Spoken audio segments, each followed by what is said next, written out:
इस वक्त दुनिया में वक्त गुजरने के साथ साथ हालात वाक़यात में जो तब्दीली रोनुमा हो रही है वो आप सब जानते हैं। इस वक्त दुनिया की तकरीबन तमाम ममालिक में ज़ेर बहस मौजूद सियासत के बाद जो मसला दरपेश है वो बढ़ती हुई आलूदगी के साथ दुनिया के मौसमों में तब्दीली और ग्लोबल वार्मिंग है, जिसके बाद दुनिया का हर खित्ता इन तब्दीलियों की जद में है। इन माहौलियात की तब्दीली की वजह से असरअंदाज होने वाला हर मुल्क और उसके शहरी बेफिजाई, ज़मीन और आबी आलूदगी जैसे वामिल से अच्छी तरह वाकिफ हैं। इस तमाम मसाइल से अभी जहाँ तमाम मालिक असरअंदाज हैं, वहीं एक और मसला इंसानों के साथ साथ हमारे रहने के काबिल ज़मीन को दरपेश है, जो मौसमी तब्दीली और ज़मीन के गिर्द गर्दिश पर असरअंदाज हो रहा है। वो खलाई आलूदगी जो इंसानों की खला में बढ़ती हुई सरगर्मियों की वजह से पैदा हुई। दुनिया भर में खलाई सफर का बढ़ता जुनून की वजह से इंसान के फैलाए हुए कचरे की शरह भी इंतहाई तेजी के साथ बढ़ रही है। एक अंदाजे के मुताबिक इस वक्त खला में 9.4 टन वजनी खलाई मलबा स्पेसशिप और दीगर साम की सूरत में जमीन के गिर्द गर्दिश में है, जिनकी रफ्तार 17,500 मीटर फी घंटे से भी ज्यादा है। इस मलबे में ज्यादा तादाद नाकारा हो जाने वाले खलाई मरकज और मसनूई सैटेलाइट के बाद खला में भेजे जाने वाले उन रॉकेटों के हिस्से की बड़ी तादाद है जो खला में आजादाना घूम रहे हैं।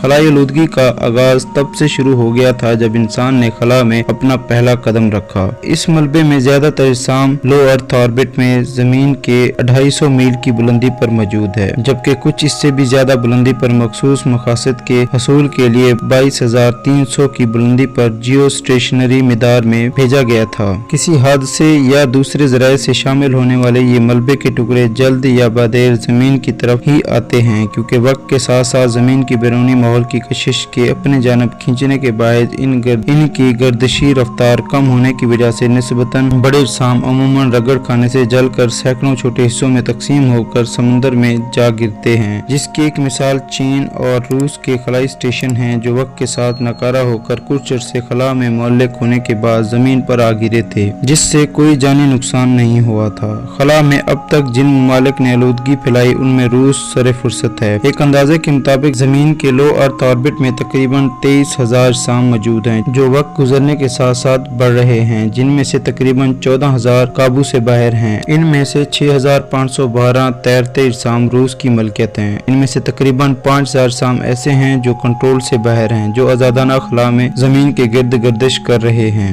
जो किसी भी हादसे या डिजास्टर का सबब बन सकते हैं। इसके बाद दूसरा नंबर अमेरिका का है, जिसकी मलकियत 6,262 साम इस वक्त खला में मौजूद हैं, जिनमें से 4,684 साम काबू से बाहर हैं और इंतहाई खतरनाक हैं। तीसरे नंबर पर चीन है, जिसके नकारा खलाई स्टेशन समेत 3,601 तकरीबन साम जमीन के लो अर्थ ऑर्बिट में शामिल हैं। इनमें ज्यादा तादाद उन सैटेलाइट की है जो नकारा पुर्जों पर मुश्तमिल हैं। जमीन को सिर्फ अंदरूनी आलूदगी से ही शदीद खतरात लाहक नहीं, बल्कि इंसान के खला में भी इसे महफूज नहीं रहने दिया। जमीन को सिर्फ अंदरूनी आलूदगी से ही शदीद खतरात लाहक नहीं, बल्कि इंसान ने खला में भी इसे महफूज नहीं रहने दिया। एक तहकीक के मुताबिक खला में मौजूद ये छोटे बड़े मलबे के टुकड़े न सिर्फ खला बाजों की आजादाना महफूज नकलो हरकत के लिए नुकसानदेह हैं, बल्कि अगर ये खलाई आलूदगी इस तनासब से बढ़ती रही तो मुस्तकबिल में खला में रॉकेट या स्पेसशिप भेजना बहुत नुकसानदेह और तकरीबन नामुमकिन होगा, क्योंकि इनके लो अर्थ ऑर्बिट तक पहुंचकर किसी बेकाबू मलबे के